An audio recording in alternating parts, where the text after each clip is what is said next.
बच्चों last lecture में गुरुत्वीय विभव की चर्चा कर रहे थे हम लोग। गुरुत्वीय विभव यानी कि ग्रेविटेशनल पोटेंशियल। आप में है ना पोटेंशियल?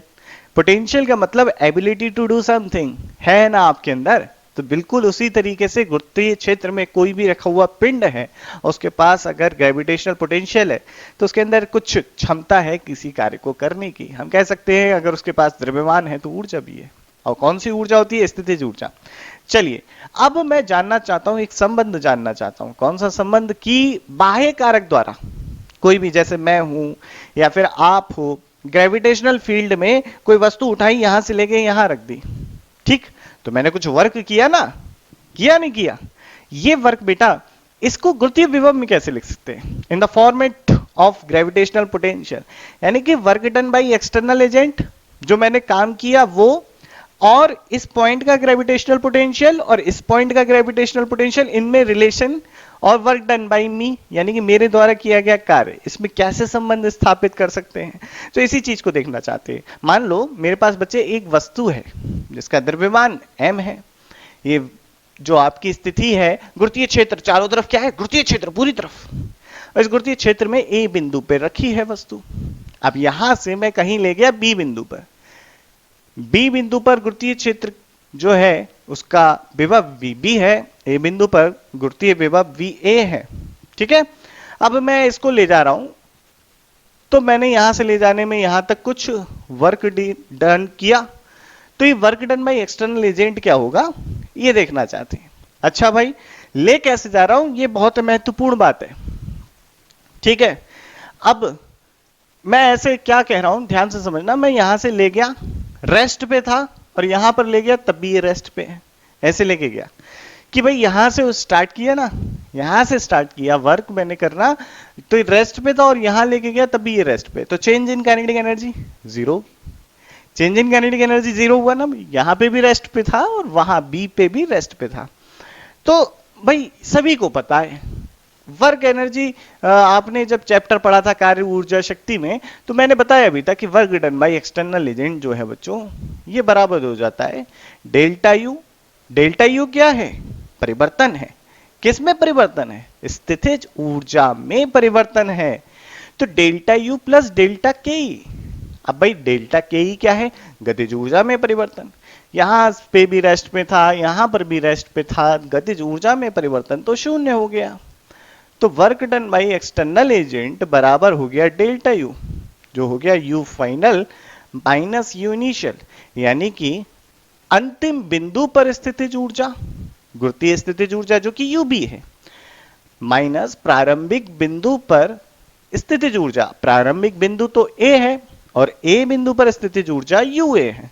अब देखो भाई यहां तक तो आ गए। अब मुझे ये अगर पता चल जाए कि यू और V में, V क्या है? Gravitational potential. V क्या है? VA क्या है? VA है बिंदु A पर ग्रेविटेशनल पोटेंशियल, A पर गुरुत्वीय विभव, यही तो है, बोलो भाई। और VB क्या है? पॉइंट B पर आपका गुरुत्वीय विभव। भाई आसान बातचीत है, कुछ डिफिकल्ट नहीं है। याद करो गुरुत्वीय स्थितिज ऊर्जा और गुरुत्वीय विभव का संबंध, कुछ याद आया? U is equal to m into v. m क्या था? कैपिटल V आएगा। m क्या है? वस्तु का द्रव्यमान, जो वस्तु है जिसकी स्थितिज ऊर्जा हम देख रहे हैं, ठीक है? और V क्या है? उस बिंदु, जैसे कि मैं A बिंदु पर स्थितिज ऊर्जा लिखना चाहूं तो मैं क्या लिखूंगा? UA बराबर m इंटू VA, ठीक है? और यानी कि इतनी स्थितिज ऊर्जा है। अगर मैं B पे देखूं तो UB बराबर m इंटू VB, ठीक? B बिंदु पर इतनी स्थितिज ऊर्जा है। VB क्या है? B बिंदु पर गुरुत्वीय विभव। VA क्या है? A बिंदु पर गुरुत्वीय विभव। अब सारी चीजें मिल गई, कोई परेशानी की बात है क्या? बताइए, सब क्लियर ना? कोई दिक्कत की बात नहीं है ना? तो अब क्या करना है भाई, इक्वेशन में वैल्यू रख दो आप लोग। तो इक्वेशन में अगर मैं वैल्यू रखूं तो W एक्सटर्नल बराबर हो रहा है, क्या हो रहा है, क्या हो रहा है, क्या हो रहा है? हाँ, ये m इंटू VB और माइनस m इंटू VA, यानी कि m को अगर कॉमन ले लूं तो डेल्टा वी लिख सकता हूं ना।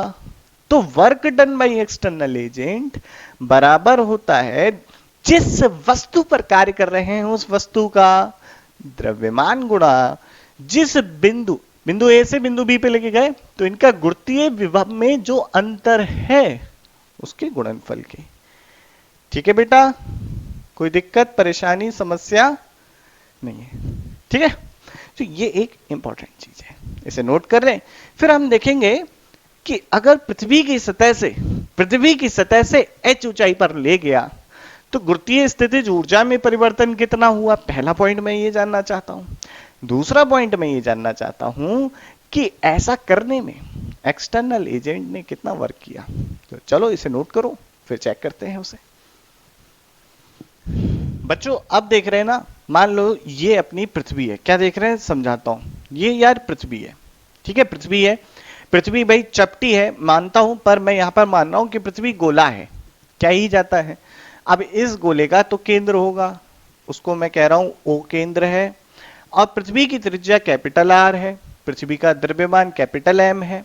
अब यहां पर कोई वस्तु एम द्रव्यमान की रखी है, इसको उठाया तो मेरा देखो प्रारंभिक जो मैं कहूंगा निर्देश स्तर रेफरेंस लेवल जो है उसे कह दिया ये है ए। यहां से भाई स्टार्ट हो रही है चीजें।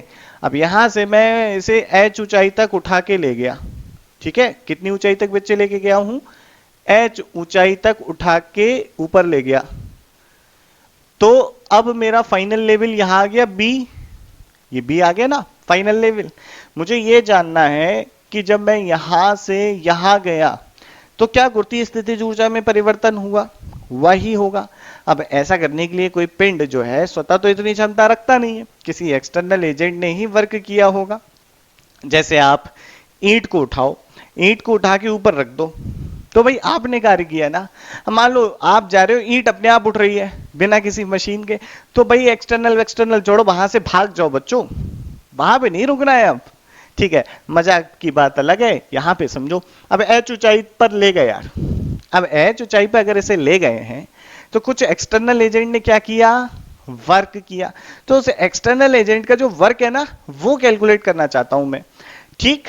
दूसरा काम मैं चाहता हूं कि वस्तु की गुरुत्वीय स्थितिज ऊर्जा में कितना परिवर्तन हो गया, डेल्टा यू कितना है, ये जानना चाहते हैं। अब जब यहां से वस्तु उठाई गई तो यहां पे वस्तु थी रेस्ट पे, आराम कर रही थी, जैसे आप लोग करते हो ना वैसी रेस्ट पे, और यहां पर वस्तु रखी गई तब भी रेस्ट पे।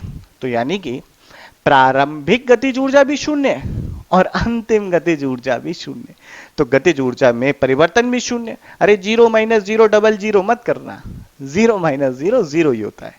तो यहां पर हमने ये समझा भाई, क्या सूत्र पढ़े अपने लोग, W एक्सटर्नल बराबर डेल्टा यू प्लस डेल्टा के ई, बाह्य कारक द्वारा किया गया कार्य गतिज ऊर्जा, माफ कीजिएगा स्थितिज ऊर्जा में परिवर्तन डेल्टा यू बताता है, स्थितिज ऊर्जा में परिवर्तन डेल्टा के ई बताता है, गतिज ऊर्जा में परिवर्तन। So this is change in potential energy, this is change in kinetic energy, ठीक है बेटे।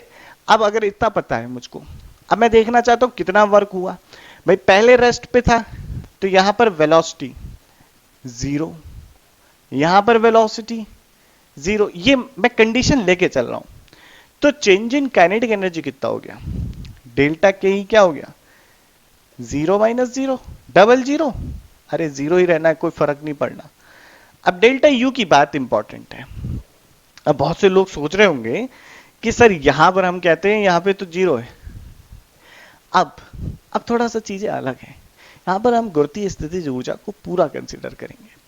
जब हमने कार्य गतिज ऊर्जा चैप्टर पढ़ा था, याद है ना, कार्य ऊर्जा शक्ति, माफ कीजिएगा कार्य ऊर्जा शक्ति चैप्टर पढ़ा था, तब हमने ये कंसिडर किया था कि हम वस्तु को इतना ऊंचा नहीं लेके जा रहे हैं कि उसके जी में परिवर्तन हो रहा हो, यानी कि हम लिख देते थे पोटेंशियल एनर्जी सिंपल mgh, और उस समय ये कंसिडर करते थे, ये मानते थे कि ये जो जी है ना स्मॉल जी, ये कांस्टेंट है। पर अब हमने जाना कि जी भी परिवर्तित होता है दूरी के साथ। पृथ्वी के केंद्र से जितना दूर जाते जाओगे उतना ज्यादा जी में परिवर्तन होता जाएगा, उसी हिसाब से जी में परिवर्तन हो रहा है। तो अगर जी में परिवर्तन हो रहा है तो अब mgh लिखना नहीं हो सकता, अब mgh का प्रयोग नहीं करेंगे। तो अब हम देखेंगे कि इस रेफरेंस अब हम O पे मानेंगे। भाई हमें पता है पृथ्वी के केंद्र पे हम मान रहे हैं कि यहां पर गुरुत्वीय स्थितिज ऊर्जा नहीं है, मान ले रहे हैं, ठीक है, जीरो गुरुत्वीय स्थितिज ऊर्जा है, मान ले रहे हैं, ठीक ठीक। तो बेटे यहां पे क्या है, यहां पे गुरुत्वीय स्थितिज ऊर्जा क्या है, यहां पे गुरुत्वीय स्थितिज ऊर्जा जो है वो माइनस का G capital M small m by R होगी। तो ए लेवल पर यू ए जो है भाई ये लिखेंगे माइनस का जी कैपिटल एम पृथ्वी का द्रव्यमान है, एम बाई कैपिटल आर। अब अगर मैं कहूं बी लेवल पर तो आपकी गुरुत्वीय स्थितिज ऊर्जा यू भी लिखोगे, लिखेंगे माइनस का G capital M small m by H plus R, ये लिखोगे ना।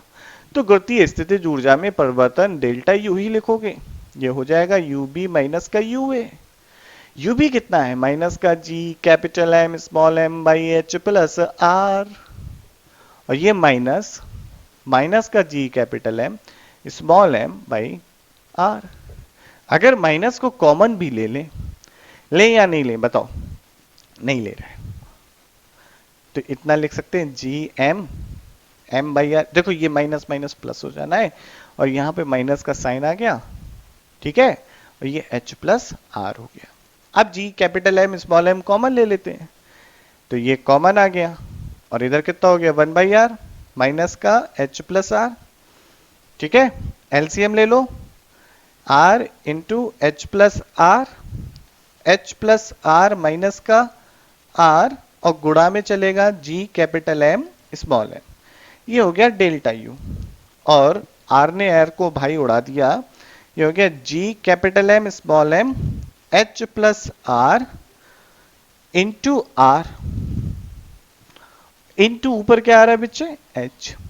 सारे पैरामीटर हो गए, कुछ छूट तो नहीं रहा है, सब लिख लिया ना, आ गया ना समझ में, यहां तक की बात है भाई, ठीक है।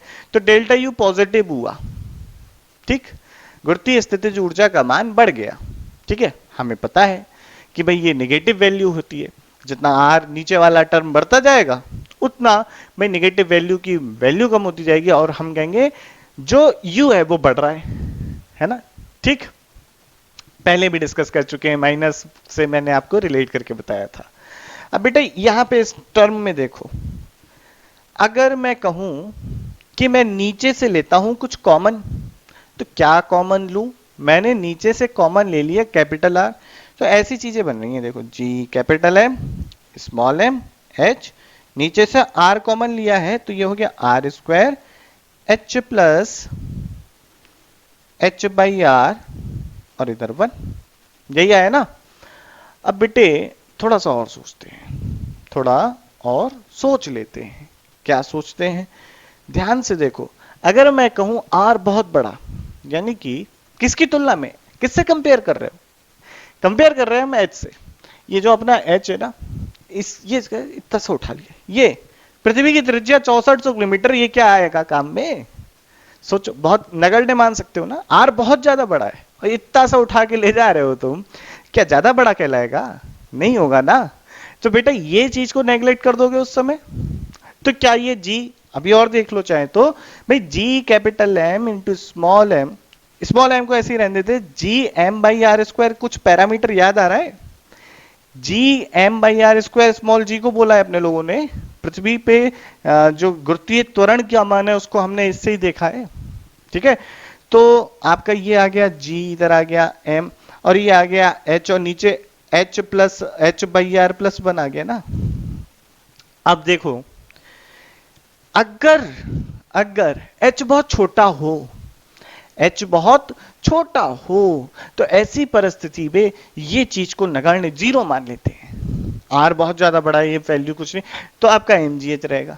तो जब आप पृथ्वी से बहुत छोटे छोटे दूरियों की बात कर रहे हो तब कोई दिक्कत नहीं है। लेकिन अगर मान लो कि मैं इस वस्तु को पृथ्वी की त्रिज्या, यानी यहां से आर दूरी, पृथ्वी की सतह से आर दूरी ऊपर ले गया, तो गुरुत्वीय स्थितिज ऊर्जा फिर mgr नहीं रहेगी, ये बात याद रखना, तब mgr नहीं रहेगी अगर h बराबर, पहली चीज समझो, पहला केस बता रहा हूं कि अगर h बहुत बहुत छोटा है r से, तो क्या होना है, यहां पर डेल्टा u mgh हो जाना है।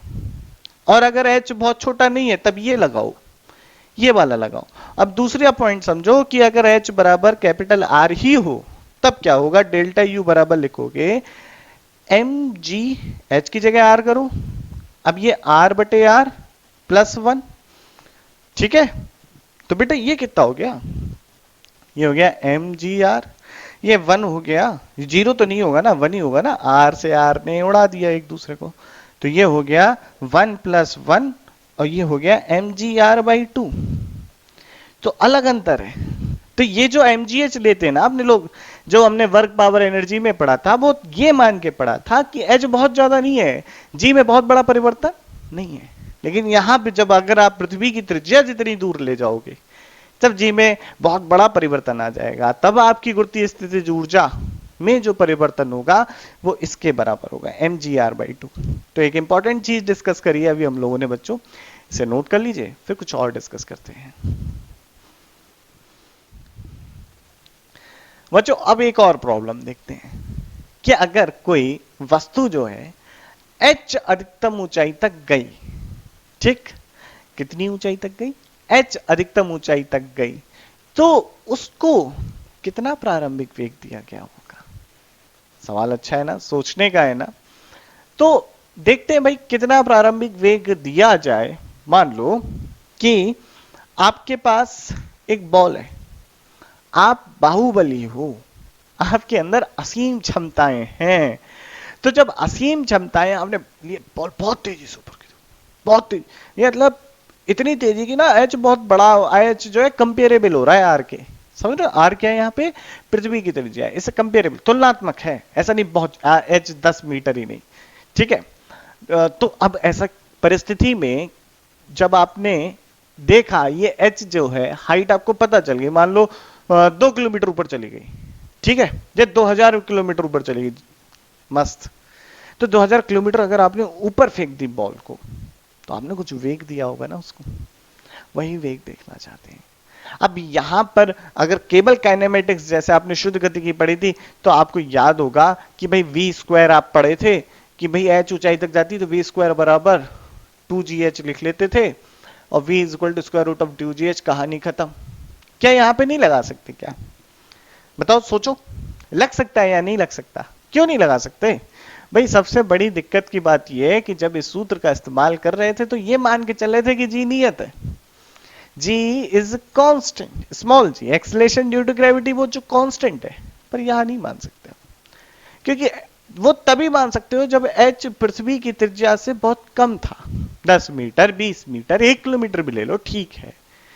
लेकिन यहां पर नहीं मान सकते, जब आप बहुत तेजी से फेंक रहे हो, जब आपकी अधिकतम ऊंचाई तुलनात्मक हो जा रही है, तब नहीं मान सकते। तब क्या करेंगे उसकी चर्चा देखते हैं। तो h हाइट तक जा रहा है, ये h हाइट तक पहुंच गया। अब हम जानना चाहते हैं कि ये v का मान कितना रहा होगा, ठीक है। तो यार यहां पर जब ये स्टार्ट करा, अच्छा दूसरा पृथ्वी का भाई केंद्र रहा होगा O, पृथ्वी की त्रिज्या कैपिटल R है पुनः, और पृथ्वी का द्रव्यमान कैपिटल M है, ठीक है। यहां पर जो आपकी गतिज ऊर्जा है वो कितनी है, v है, और यहां पे जब ये अधिकतम ऊंचाई पे पहुंच गया तो आपकी जो इसका वेग है b लेवल पर कहूं तो वो 0 है, ठीक है। और ये जो हाइट है बेटे, ये हाइट है h, कोई समस्या की बात भी नहीं है, सारी बातें समझ में आने वाली है, कुछ कठिन है क्या, नहीं, आसान है सब कुछ। अब देखो कोई एक्सटर्नल एजेंट काम कर रहा है क्या, वस्तु पर कार्यरत बल कौन सा है, गुरुत्वीय स्थितिज, माफ कीजिएगा गुरुत्वीय बल, गुरुत्वीय बल तो यह ग्रेविटेशनल फोर्स, कैसा फोर्स है, कंजर्वेटिव फोर्स, संरक्षी बल है। एक प्रमेय पढ़ाई थी आपको मैंने, जिसमें मैंने कहा था यांत्रिक ऊर्जा का संरक्षण का नियम, या फिर कंजर्वेशन ऑफ मैकेनिकल एनर्जी। क्या बताया था बच्चे इसमें यह बताया था कि यदि वस्तु पर कार्यरत सभी बल संरक्षी है, कंजर्वेटिव फोर्स है, तो निकाय की कुल यांत्रिक ऊर्जा संरक्षित रहती है, बस इसी का प्रयोग कर लेंगे। तो यहां पर जो आपकी पहले एनर्जी थी और जो बाद की एनर्जी है वो तो समान रहनी है। अब ए लेवल पर जो आपकी kinetic energy plus potential energy का सम है वो टोटल एनर्जी हो गई। वो कितनी होगी? अच्छा, इस स्तर पे देखो, बताओ इस स्तर पर आपकी जो है स्थितिज ऊर्जा कितनी है?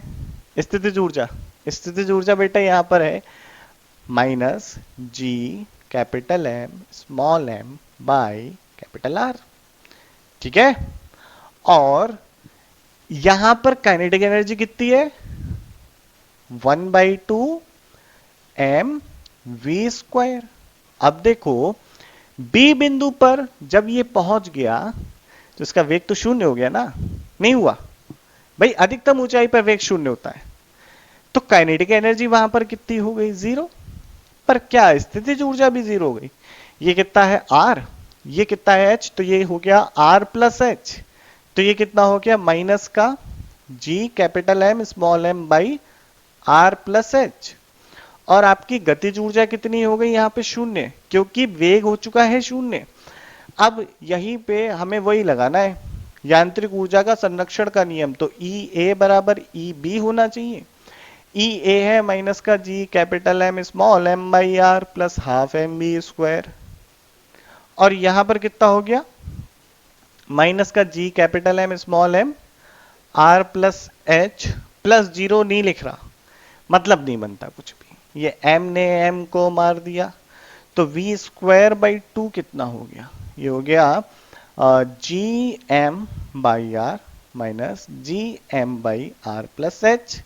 अगर एलसीएम लिया जाए तो क्या कॉमन आ सकता है? देखो जी एम कॉमन आ जाएगा, तो यहां पे हो जाएगा आर प्लस एच माइनस का R, R into R plus H. यही होगा ना बेसिक मैथमेटिक्स है यार, कुछ कठिन नहीं है इसमें। अच्छा, यहाँ 2gm आ जाएगा, ये v स्क्वायर हो रहा है। v क्या है? आपका जिस वेग से फेंका गया है वो वेग है। कोई दिक्कत की बात, परेशानी नहीं है। चलो, अब ये आपको अगर पता है तो वही पुराना काम, r ने r को कैंसिल किया और यहां कितना आ गया? देखो 2gm बाई आर, और इधर h, और भाई r प्लस एच। ठीक है, अब इधर से r कॉमन ले लेते हैं। देखो क्या बन रहा है? ये 2 जी एम, नीचे r कॉमन लिया तो इधर हो जाएगा R square 1 plus H by R, इधर h, ये हो गया v स्क्वायर। अच्छा, G M by R square पृथ्वी पर स्मॉल g की जो वैल्यू होती है वो होती है, तो हम यहां पे रख देंगे। तो ये हो गया 2 small G H 1 plus H by R, और v बराबर कितना हो गया? इंपॉर्टेंट कंक्लूजन जो पहले भी देखा था, v बराबर कितना हो गया? स्क्वायर रूट ऑफ पूरे का 2gh 1 plus H by are. अब बेटा अगर फिर से h बहुत छोटा हो, h क्या हो? छोटा हो, 2 metre 3 metre 10 metre 40 metre 50 metre ऐसा छोटा हो, पृथ्वी की त्रिज्या से कंपेरेबल ही नहीं है, तुलना ही नहीं है, कहीं संभव ही नहीं है। तो ऐसी परिस्थिति में आप ये मान लेंगे कि r बहुत ज्यादा है, तो ये टर्म बहुत छोटा है, तो इसे हम पूरा 0 मान सकते हैं, और ये हो जाएगा 1 प्लस 0 1। तब ऐसी परिस्थिति में v बराबर स्क्वायर रूट ऑफ 2g है, जो हम काइनेमेटिक्स में मानते थे। लेकिन अगर ऐसा नहीं है, h बहुत ज्यादा बड़ा है, तो v इस तरीके का आएगा। ठीक, चीजें समझ में आती हैं।